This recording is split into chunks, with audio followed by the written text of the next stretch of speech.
मानवा की शुरुआत में देखते हैं हम किसी बंदे को जो कि ऐसा ऐसा अपनी आंखें खोलता है और कहता है मेरा सर तेजी से घूम रहा है। और जैसे ही वो अपनी आंखें खोलता है उसे अपने सामने कुछ बंदे नजर आते हैं जो कि आपस में बातें कर रहे होते हैं। उन्हें देखते ही वो चौंक कर उठ जाता है और कहता है आखिर मैं कहाँ पर हूँ, ये जगह कौन सी है। और अपने चारों तरफ देखते हुए कहता है और ये सभी लोग कौन है, ये जरूर से मेरा घर तो नहीं है, तो क्या फिर मुझे किडनैप कर लिया गया है या फिर मैं ये सब कोई सपना देख रहा हूँ। और तभी उसके सर में बहुत ज्यादा दर्द होने लगता है। वो अपने सर को पकड़ते हुए कहता है आह, बहुत दर्द हो रहा है, रुको। जितना कि मुझे याद है मुझे एक खत मिला था। और गाइस ये बंदा ही हमारा मेन कैरेक्टर होने वाला है। हमारा मेन कैरेक्टर अपने बारे में बताने लगता और कहता है मेरा नाम जियाउलिन है, मैंने अभी हाल ही में कॉलेज से ग्रेजुएट किया है। इससे पहले कि मुझे कोई ढंग की नौकरी मिलती मैं गेम्स खेलकर लोगों के अकाउंट को बूस्ट करता और इसके बदले में मैं कुछ पैसे कमाता था। और इसी वजह से मैं गेम्स खेलने में एकदम ही प्रो लेवल पर था। लोग मेरे गेम खेलने के तरीके को देखकर कहते थे जियाउलिन तुम्हारा क्राउड कंट्रोल तो एकदम ही लाजवाब है, क्या ही जबरदस्त कमबैक किया है, तुम तो एकदम ही बीस्ट हो। और हमें एक दिन का सीन दिखाया जाता है जहां पर हमारे एमसी ने एक गेम को कंप्लीट कर लिया होता है और इसे कंप्लीट करने के बाद वो अंगड़ाई लेते हुए कहता है तो फाइनली ये कंप्लीट हो ही गया। इसके बाद एमसी अपने मोबाइल को उठा लेता और कुछ खाते हुए वीडियोस को देखने लगता है। तभी उसे एक वीडियो दिखती है जिसमें एक लड़के को उसका बाप बहुत ही बेरहमी से पीट रहा होता है। तभी उसे अपने बारे में याद आता है जहाँ पर उसका बाप चिल्लाते हुए कहता है आखिर मेरा बेटा तुम्हारे जैसा कोई यूजलेस कचरा कैसे हो सकता है। और उन्हें ये साबित करने के लिए कि मैं कोई भी यूजलेस कचरा नहीं हूँ और मुझे अभी अपना असली रास्ता मिलना बाकी है। मैं घर से अलग रहने चला गया था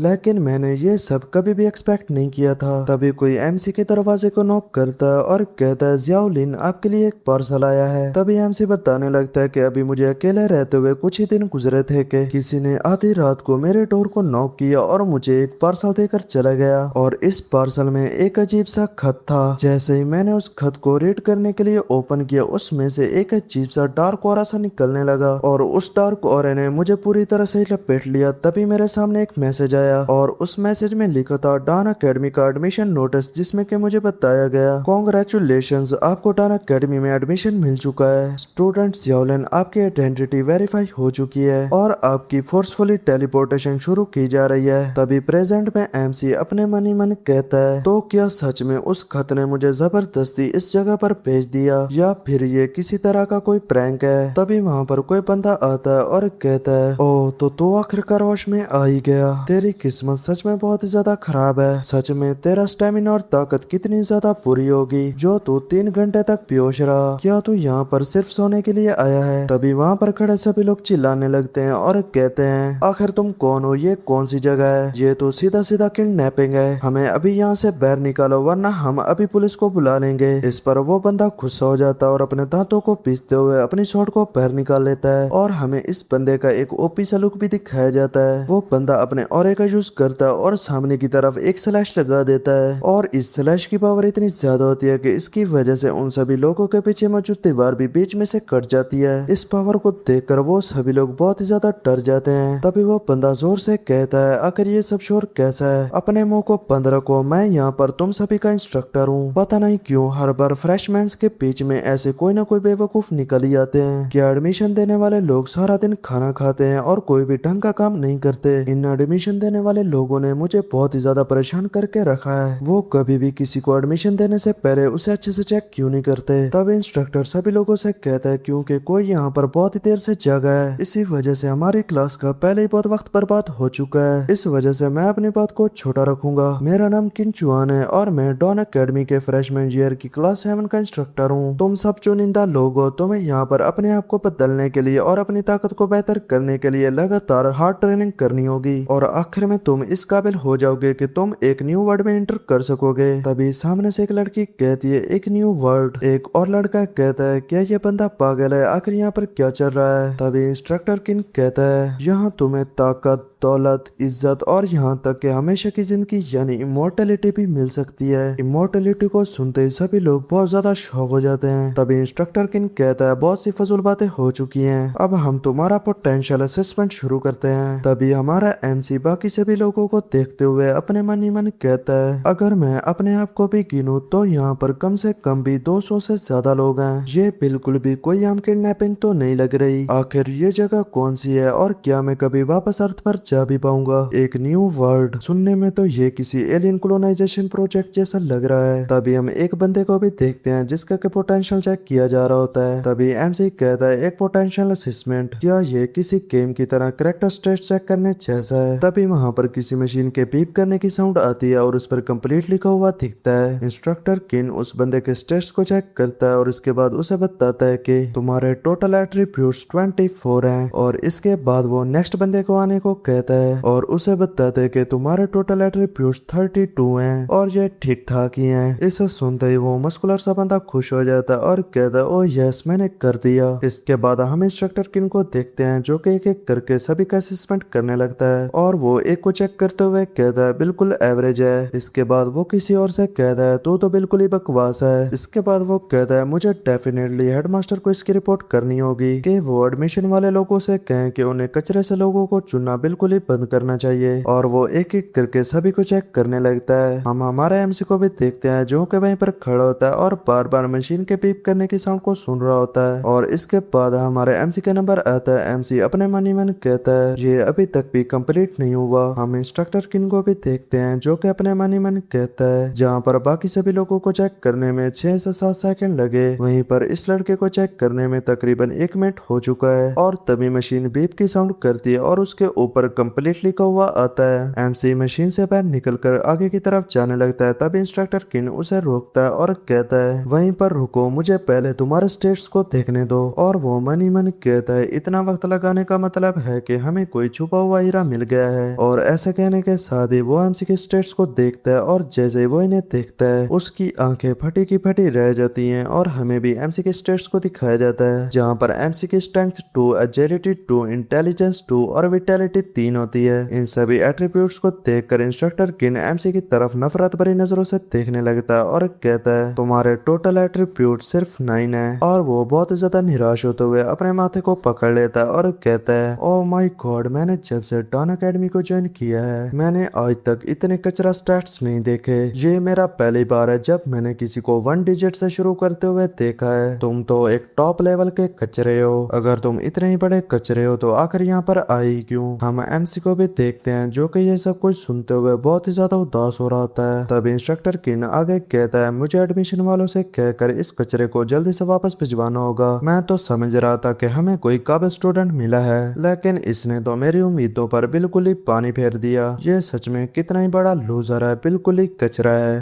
हम एमसी को भी देखते हैं जो कि बहुत ही ज्यादा उदास होते हुए उन सभी बातों को सोचने लगता है जहाँ पर सभी लोग उसे बार बार कचरा कचरा कह रहे होते हैं। एमसी अपने दांतों को पीसता है और बहुत ही गुस्से से सोचते हुए कहता है बचपन से लेकर आज तक चाहे मैं कहीं पर भी गया मुझे हमेशा कचरा ही कहा गया। और वो बहुत ही गुस्से में अपनी मुट्ठी को कसते हुए कहता है क्या मैं इस नर्क जैसी जगह में भी इस नाम से पीछे नहीं छुड़ा सकता? क्या इस जगह पर भी मेरे साथ वही सब कुछ होने वाला है? हम इंस्ट्रक्टर किन को देखते हैं जो कि कहता है तुम्हारे जैसे स्टेट्स के साथ ट्रायल में जाना सीधा मौत के मुंह में जाने जैसा है, इसलिए तुम्हें ये आईडी टैग देना पूरी तरह से वक्त की बर्बादी है। तभी हम अपने एमसी को भी देखते हैं जो कि अपने हाथ को आगे बढ़ाकर तेजी के साथ इंस्ट्रक्टर किन से वो आईडी टैग छीन लेता है और उससे थोड़ा दूर जाकर खड़ा हो जाता है। इसके बाद एमसी चिल्लाते हुए कहता है मैं कचरा हूँ या नहीं ये फैसला कोई एक अकेले नंबर से कैसे हो सकता है? कोई भी फर्क नहीं पड़ता, आप कुछ भी कहें, मैं इसे अपने दम पर जरूर ट्राई करूंगा। हम इंस्ट्रक्टर किन को देखते हैं जो कि स्माइल करते हुए कहता ओ तो ये बात है, तू तो काफी जिद्दी निकला। तो चलो ठीक है फिर मैं यहीं पर रुकता हूँ और देखता हूँ कि जब रियलिटी तुम्हारे मुंह पर थप्पड़ मारे गई तो तुम्हें क्या फील होता है। बस ट्रायल के दौरान डर के मारे अपनी पैंट गीली मत करना। तभी वहाँ पर कोई लड़की अपना हाथ उठाते हुए कहती है वो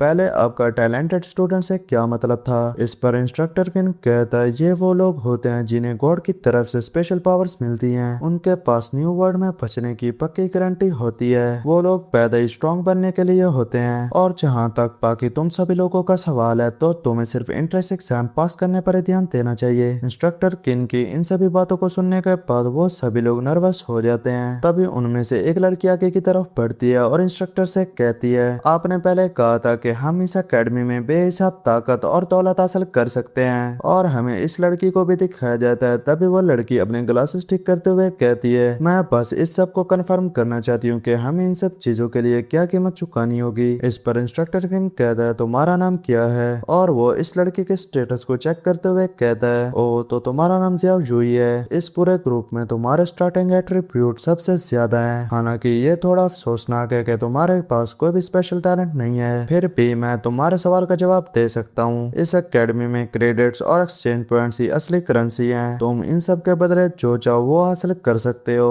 इस पर सामने से जियाओ ये कहती है, अच्छा मैं समझ गई। तभी हम उसके पीछे ही अपने एमसी को भी देखते हैं जो कि अपने मन ही मन कहता है, इस ब्यूटीफुल और जेंटल दिखने वाली लड़की के पास हम में से सबसे ज्यादा एट्रीब्यूट्स हैं। और तो और इंस्ट्रक्टर किन भी इससे इतनी तमीज से बात कर रहा है। इससे ये तो साफ पता चलता है कि उसे इस लड़की से बहुत ही ज्यादा उम्मीदें हैं। तभी इंस्ट्रक्टर किन जोर से कहता है, जो लोग भी अपना स्टेटस चेक करने चाहते हैं वो बस अपने दिमाग में कहें चेक एट्रीब्यूट्स। तभी हम अपने एमसी को भी देखते हैं जो कि अपने आईडी पैच को आगे करता है और कहता है चेक एट्रीब्यूट्स। तभी वहां पर एक सिस्टम पैनल आ जाता है जिस पर के लिखा होता है, name Xiao Lin, credits 0, exchange point 0, strength 2, agility 2, intelligence 2, vitality 3, physical attack rating F, magical rating F, natural lifespan 83 years, current age 23 years, remaining lifespan 60 years। और उसके नीचे ही एक वार्निंग भी लिखी होती है जिसमें के लिखा होता है, हर एग्जाम में फेल होने पर आपकी उम्र 10 साल से कम कर दी जाएगी और जब आपका लाइफ स्पैन 0 पर पहुंच गया तो आप हमेशा के लिए मर जाएंगे। एमसी ये सब पढ़ने के बाद बहुत ही ज्यादा शौक हो जाता और कहते क्या सच में हमारा लाइफ स्पैन भी कम कर दिया जाएगा। हम दूसरे लोगों को भी देखते हैं जो कि ये सब पढ़ के बहुत ही ज्यादा शौक हो रहे थे और वो कहते हैं, आखिर ये सब क्या मजाक है, मेरे पास सिर्फ 9 साल की जिंदगी बाकी है। क्या इसका मतलब ये है कि अगर मैं एक बार भी फेल हुआ तो मैं हमेशा के लिए मर जाऊंगा? तभी कोई और बंदा कहता है, ये जरूर से ही झूठ होगा, भला वो हमारा लाइफ स्पैन कैसे चेक कर सकते हैं? तभी हम अपने एमसी को देखते हैं जिसके के सिस्टम पर एक बीप की साउंड आती है और वहां पर एक सिस्टम नोटिफिकेशन आया होता है जिस पर के लिखा होता है, स्टूडेंट जियाओ लिन में कुछ अजीब सा डिटेक्ट हुआ है, आपका एक हिडन टैलेंट अनलॉक हो चुका है, एनालाइजिंग शुरू की जा रही है। हम एमसी को देखते हैं जो कि इधर उधर देखने लगता है और मन ही मन कहता है, मुझ जैसे किसी कचरे के पास आकर कोई हिडन टैलेंट कैसे हो सकता है? लेकिन यहाँ किसी और का कोई रिएक्शन नहीं है। क्या इसका मतलब मैं अकेले ही हूँ जिसे ये नोटिफिकेशन सुनाई दे रहा है? तभी एमसी के सामने एक और पैनल आता है जिस पर के लिखा होता है, टैलेंट नेम अननाउन, डेटाबेस में इसका कोई भी मैच नहीं मिला, टैलेंट लेवल अननाउन, डेटाबेस में इसका कोई भी मैच नहीं मिला। तभी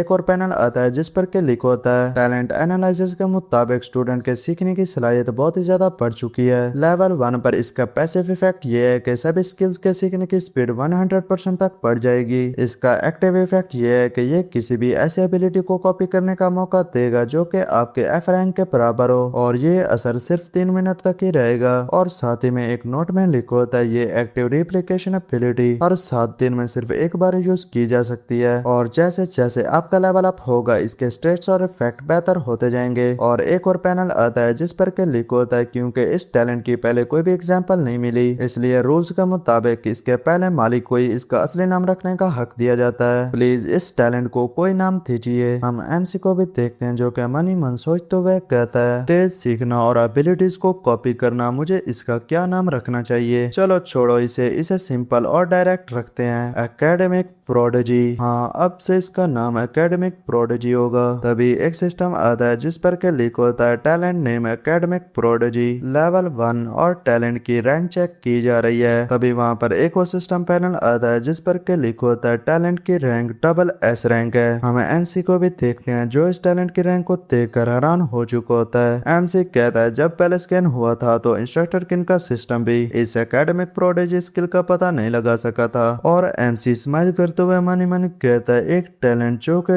डबल एस रैंक है, ये अब से इस न्यू वर्ल्ड में सरवाइव करने के लिए मेरा सबसे बड़ा ट्रम्प कार्ड होने वाला है। तभी हम एक लड़के को देखते हैं जो कि चिल्लाते हुए कहता है आखिर ये लाइफ स्पैन का क्या चक्कर है, मेरे पास अभी सिर्फ 9 साल ही बाकी हैं और एक बार फेल होने पर 10 साल कम होते हैं, तो क्या इसका मतलब ये है कि मैं पहली बार में सीधा मर जाऊंगा? क्या ये कोई बग तो नहीं है ना? तभी हम इंस्ट्रक्टर किन को देखते हैं जो कि उस लड़के के सर पर मारते हुए कहता है तुम तो बिल्कुल ही इडियट हो, तुम्हें मैंने पहले भी ये सब कुछ एक्सप्लेन किया है ना, तुम्हारे पास अब सिर्फ 9 साल ही बाकी हैं, अगर तुम एक बार भी मर गए तो तुम्हारा बाकी का लाइफ स्पैन पूरी तरह से खत्म हो जाएगा, जिसकी वजह से तुम्हारी फौरन मौत हो जाएगी। तुम्हें क्या लगता है तुम्हारे साथ कोई धोखा हुआ है? इडियट कहीं के, तुम्हारी तो उल्टा किस्मत चमक गई है। अगर तुम बाहर की दुनिया में होते तो तुम्हारी उम्र हर साल कम होती रहती और 9 साल के अंदर ही तुम्हारी मौत हो जाती, लेकिन यहाँ पर लाइफ स्पैन बस एक रिसोर्स है। यहाँ पर तुम मिशन को कंप्लीट करके वहाँ से मिलने वाले एक्सचेंज पॉइंट्स का यूज करके अपनी स्ट्रेंथ और ताकत को बढ़ा सकते हो, जिसकी वजह से तुम्हारा लाइफ स्पैन भी बढ़ जाएगा। क्या तुम अब अच्छी तरह से समझ गए? इस पर वो दूसरा बंदा अपने सर को पकड़ते हुए कहता है जी हाँ मैं समझ गया। इंस्ट्रक्टर किन आगे बताता है कि एकेडमी तुम्हें अपनी किस्मत बदलने का एक मौका दे रही है। स्ट्रेंथ,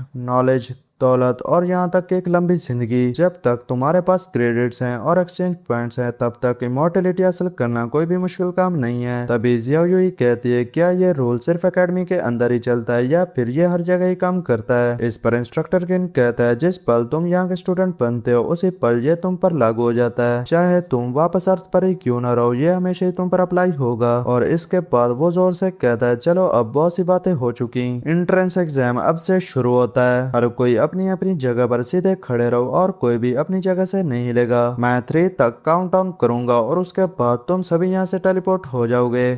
और ऐसा कहने के साथ ही वो काउंटडाउन को शुरू कर देता है 3, 2, 1 और जैसे ही काउंटडाउन कंप्लीट होता है वो सभी लोग यहाँ से टेलीपोर्ट हो जाते हैं। हम इंस्ट्रक्टर किन को देखते हैं जो कि वहीं पर खड़ा होता है और अपने सर को पकड़ते हुए कहता है इस बार के फ्रेशमैन में एक भी टैलेंटेड स्टूडेंट नहीं मिला, लगता है मुझे अपने इंस्ट्रक्टर इवोल्यूशन में अच्छा स्कोर नहीं मिलेगा। तब तेरी की मेरी किस्मत इतनी खराब क्यों है? और जब वो ये सब कुछ सोच ही रहा था तभी पीछे से किसी के हंसने की आवाज आती है और हमें इस बंदे को भी दिखाया जाता है ये भी कोई और इंस्ट्रक्टर होता है। दूसरा इंस्ट्रक्टर किन से कहता है हे ओल्ड किन, मैं तुम्हें बताता चलूं कि मेरी क्लास 3 में 2 टैलेंटेड स्टूडेंट पैदा हुए हैं, उनमें से एक ए रैंक है और दूसरा बी रैंक का। और इसके बाद वो इंस्ट्रक्टर किन के कंधों पर हाथ रखता है और स्माइल करते हुए कहता है तो तुम्हारे यहाँ का क्या हाल है? सामने से इंस्ट्रक्टर किन कहता है मेरी क्लास में एक ऐसा जीनियस है जिसके पास 40 से ज्यादा एट्रीब्यूट्स हैं। इस पर सामने वाला इंस्ट्रक्टर कहता है इन हाई स्टेट्स का क्या फायदा, सब कुछ टैलेंट पर ही डिपेंड करता है। मैंने सुना है कि पिछले साल सेंट्रल डेटाबेस में एक डबल एस रैंक के फ्रेशमैन का रिकॉर्ड मिला था। तभी इंस्ट्रक्टर किन दूसरे इंस्ट्रक्टर के हाथ को खुद से दूर हटाता है और कहता है ये सब बातें बाद में झूठ साबित हुई थी क्योंकि इस दुनिया में डबल एस रैंक टैलेंट का कोई वजूद ही नहीं है। और अगर हम एस रैंक टैलेंट्स की बात भी करें तो पूरी दुनिया में वो सिर्फ इतने ही है कि उन्हें उंगलियों पर भी गिना जा सकता है। और इसी के साथ हमारा यह सीन चेंज होता है और हमें हमारे एमसी और दूसरे लोगों को दिखाया जाता है जो कि एक गोब्लिन नेस्ट के सामने टेलीपोर्ट हो चुके होते हैं जहाँ से अजीब सी बदबू आ रही होती है। इस पर सभी लोग परेशान होकर अपने मुंह को ढांप लेते हैं और कहते हैं आखिर ये गंदी सी बदबू क्या है। हम हमारे एमसी को भी देखते हैं जो कि इन सभी के साथ होता है और उसने भी अपनी नाक को ढांप होता है। तभी हमारे एमसी के सामने एक सिस्टम पैनल आता है जिस पर के लिखा होता है आप अभी गोब्लिन नेस्ट के अंदर हैं और आपको यहाँ पर एक एंट्रेंस एग्जाम का मिशन पूरा करना होगा। आपको 1 घंटे के अंदर ही यहाँ से स्केप करना होगा और सेफ जोन तक पहुंचना होगा। और वहाँ पर 2 एक्स्ट्रा मिशन भी दिए गए होते हैं जिसमें पहले एक्स्ट्रा मिशन में 5 गॉब्लिन्स को किल करना होता है और दूसरे एक्स्ट्रा मिशन में गॉब्लिन किंग को किल करना होता है। मिशन को कंप्लीट करने का रिवार्ड 10 क्रेडिट्स और 100 एक्सचेंज पॉइंट्स हैं। और एक्स्ट्रा मिशन 1 को कंप्लीट करने का रिवार्ड 10 क्रेडिट्स और 200 एक्सचेंज पॉइंट्स हैं। और एक्स्ट्रा मिशन 2 को कंप्लीट करने का रिवार्ड 20 क्रेडिट्स और 500 एक्सचेंज पॉइंट्स हैं। और इसके साथ ही एक केयर पैकेज भी मिलता है जिस पर के लिखा होता है फ्रेशमैन के लिए एक केयर पैकेज। इसमें शुरुआत के लिए एक रैंडम वेपन दिया जाता है और वहाँ पर एक सिस्टम नोटिफिकेशन भी आया होता है जिस पर के लिखा होता है इस टेस्ट के लिए कोई भी डेथ पेनल्टी नहीं है। इसे सुनते ही सभी लोग बहुत ही ज्यादा खुश हो जाते हैं और कहते हैं वो ये तो बहुत ही अच्छी बात है, इसमें कोई भी डेथ पेनल्टी नहीं मिलेगी और वो हमारे लाइफ स्पैन को कम नहीं करेंगे। हम हमारे एमसी को देखते हैं जो कि उस केयर पैकेज को ओपन करता है और जैसे ही वो ओपन होता है एमसी को वेपन के तौर पर एक मैजिक वांड मिलती है। तभी एक सिस्टम पैनल आता है जिस पर के इस मैजिक वांड के बारे में लिखा होता है इस वांड को नोवाइस वांड कहा जाता है जिसकी magical attack rating F rank की है और इसकी वजह से एक स्किल भी अनलॉक होती है जिसे एनर्जी ऑर्ब कहते हैं, जिसके लिए मेंटल पावर यूज होती है। एक और सिस्टम पैनल आता है जिस पर के लिख होता है skill unlocked, basic wand mastery, current level level 1 और लेवल 2 पर जाने के लिए एक रिक्वायरमेंट होती है जो कि 0 आउट ऑफ 100 होती है। एमसी अपनी वांड को देखते हुए मन ही मन कहता है स्किल्स और एक्सपीरियंस पॉइंट ये सब कुछ वैसे ही है जैसे कि उन गेम्स में था जो कि मैं खेला करता था, और अगर ऐसी बात है तो मैं इस वांड का यूज करके अपने एनिमीज पर हमला कर सकता हूँ। तभी एमसी अपनी वांड को आगे करता और उसमें अपनी एनर्जी डालने लगता है, जिसकी वजह से उसके सामने एक एनर्जी का और बन जाता है और फिर वो इस एनर्जी और को शूट करता है जो कि दूर जाकर एक पत्थर से टकराता है, जिसकी वजह से उस पत्थर पर भी थोड़ा सा डैमेज आ जाता है। और जैसे ही एमसी से यूज करता है वहां पर एक सिस्टम पैनल आता है जिस पर के लिखा होता है बेसिक वांड मास्टरी के एक्सपीरियंस पॉइंट +2 हो चुके हैं, current level level 1 experience point 2 out of 100। MC जैसे ही ये सब कुछ पढ़ता है वो बहुत ही ज्यादा खुश हो जाता है और कहता है मुझे बस इस वेपन का यूज करना है और इसकी वजह से मुझे एक्सपीरियंस पॉइंट मिलेंगे, जिसकी वजह से मेरा लेवल अप हो जाएगा। और इसके बाद एमसी अपनी वांड को ऊपर करता है और इसका यूज करते हुए एक न्यू एनर्जी और को बना लेता है। एमसी खुश होते हुए मन ही मन कहता है मेरे पास डबल एस रैंक का टैलेंट, एकेडमिक प्रोडिजी का पैसिव पोस्ट भी है, जिसकी वजह से मेरी स्किल्स बाकी लोगों के मुकाबले में दुगनी स्पीड से लेवल अप होंगी। और जब एमसी ये सब कुछ सोचते हुए खुश हो ही रहा होता है तभी उसे एक जोरदार झटका लगता है। एमसी के सर में बहुत ही ज्यादा दर्द होने लगता है। एमसी अपने सर को पकड़ता है और कहता है मेरे स्टेट्स अभी बहुत ही ज्यादा कम है, मेरा माना बार इतना ज्यादा छोटा है कि मैं मुश्किल से कोई स्पेल कास्ट कर सकता हूँ। तभी पीछे से वो मस्कुलर लड़का बहुत ही ज्यादा खुश हो रहा था और हंसते हुए कहता है मैंने एक basic heavy sword mastery unlock कर ली है और हर एक स्विंग पर मुझे एक एक्सपीरियंस पॉइंट भी मिल रहा है। हम अपने एमसी को भी देखते हैं जो कि उसकी तरफ देखते हुए मन ही मन कहता है तो क्या वेपन को ऐसे घुमाने से भी एक्सपीरियंस पॉइंट मिलते हैं, और अगर ऐसा है तो हम मिशन पर जाने से पहले यहीं खड़े होकर अपना लेवल अप कर सकते हैं। लेकिन नहीं, ऐसे ही बिना किसी मकसद के वेपन को घुमाने का कोई भी फायदा नहीं है। अगर एक्सपीरियंस पॉइंट को हासिल करना है तो इसके लिए एक खास स्टैंडर्ड पूरा करना पड़ता है। एक आम इंसान का स्टेमिना बहुत ही जल्दी खत्म हो जाता है, इसी वजह से इस मिशन की टाइम लिमिट रखी गई है ताकि लोग यहाँ कैंपिंग करके आराम से लेवल अप न कर सकें। और एमसी अपने वांड की तरफ देखते हुए कहता है कि मुझे लगता है कि मुझे अपने लेवल को बढ़ाने के लिए किसी फिजिकल वेपन की जरूरत पड़ेगी, क्योंकि इस वांड की वजह से मेरा स्टेमिना बहुत ही जल्दी खत्म हो जाता है। और जब एमसी ये सब कुछ सोच ही रहा होता है तभी वहाँ पर ज़्याओजुई आती है और एमसी से कहती है एक्सक्यूज मी, क्या तुम अपने वेपन को मेरे वेपन के साथ एक्सचेंज करना चाहोगे? मैंने ज्यादा गेम्स तो नहीं खेली पर मुझे इतना पता है कि स्पेल कास्ट करने के लिए माना या किसी रिसोर्स की जरूरत होती है, चाहे ये मेंटल पावर हो या माना, ये जरूर सही उस इंटेलिजेंस स्टेट से जुड़ी होगी जिसका हमारा पहले टेस्ट हुआ था।